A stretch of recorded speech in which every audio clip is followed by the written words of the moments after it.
हे काही माझ्या अंगात दौलत कारले इथं आला, मला येऊन त्यांनी धमकी दिली असं त्यांनी मला धरलं असंच त्यांनी मला छेडछाड करायला सुरुवात केली.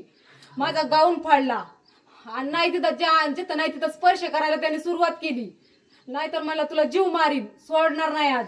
हे काय कानातलं माझं त्यांनी मारलं, हाणल्यावर कानातलं तीन सगळं पडलंय, कपडे फाडलेत त्यांनी माझे. हे दौलत कारले संदेश कारल्याचा भाऊ आहे. त्यांनी एवढं इथं येऊन सगळं हे केलंय.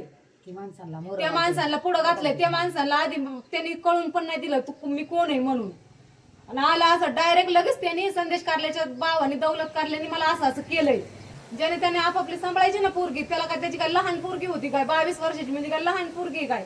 शेजारी राहतोय. आम्हाला आरडाओरडा ऐकू आल्यानंतर आम्ही काही इथं नव्हतो, आम्ही शेतामध्ये होतो. आरडाओरडा ऐकू आल्यानंतर तोपर्यंत घरी येऊ तर ते निघून गेले. त्यांची अवस्था पाहिली, त्या मोठ्या मोठ्याने रडत होत्या. मग सगळे शेजारी पाजारी गोळा झाले. मग सगळ्यांनी म्हणले काहीतरी ॲक्शन घ्यायलाच पाहिजे. असं दुपारचं येऊन भर दिवसा एका बाईला तिचा गळा दाबणं हे चुकीचं आहे. आम्ही शेजारी माझी मुलगी साहित्याची राईट मारायला आली होती. तिने बघितलं इथं बायका जमल्या होत्या आणि आवाज येत होता. ह्या माझ्या चुलत नणंद लागतात, मला सांगायला आली. तेव्हा मी आले तर ह्यांची अवस्था एकदम गंभीर होती. त्या खूप रडत होत्या, त्यांच्या अंगावरचे कपडे फाटलेले होते. आणि मग सगळा सविस्तर विषय मला माहीत झाला. त्याच्यानंतर आम्ही 112ला कॉल केला. तिकडून पण काही रिप्लाय व्यवस्थित आला नाही.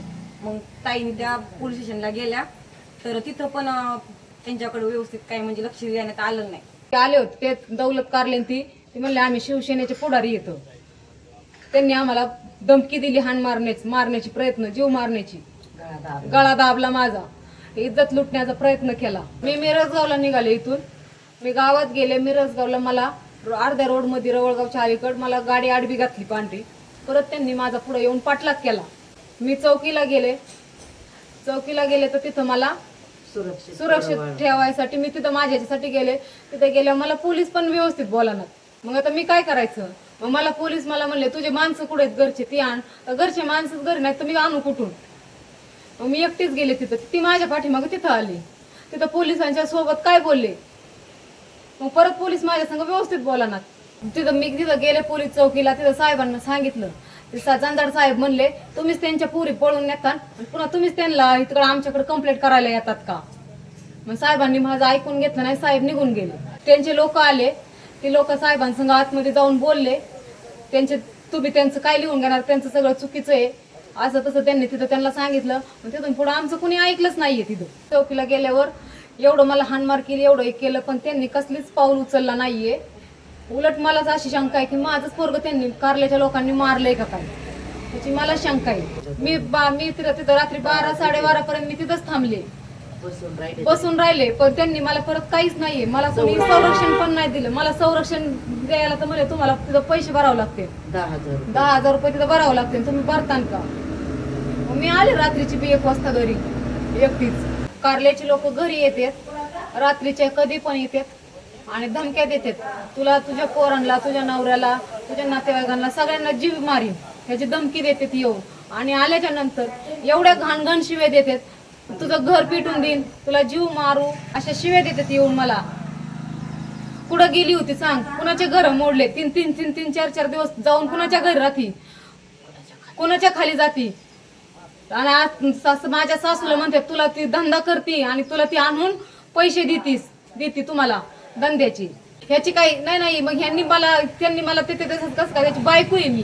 बायको सारख्या तो मला शिव्या देतोय येऊन. शिव्या देताना पण तो अशा घाण शिव्या देतोय. तुझ्या आईचा दाना, हा तुझ्या आईचा किडा, आई घाले दानावर कुणा खाली जाती, कुणा खाली टंगड्या देते. ही काय शिव्या देण्याची पद्धत आहे का त्याची? मला एवढ्या शिव्या गाळ केली, एवढं सगळं केलं. मी पोलीस चौकीला गेले.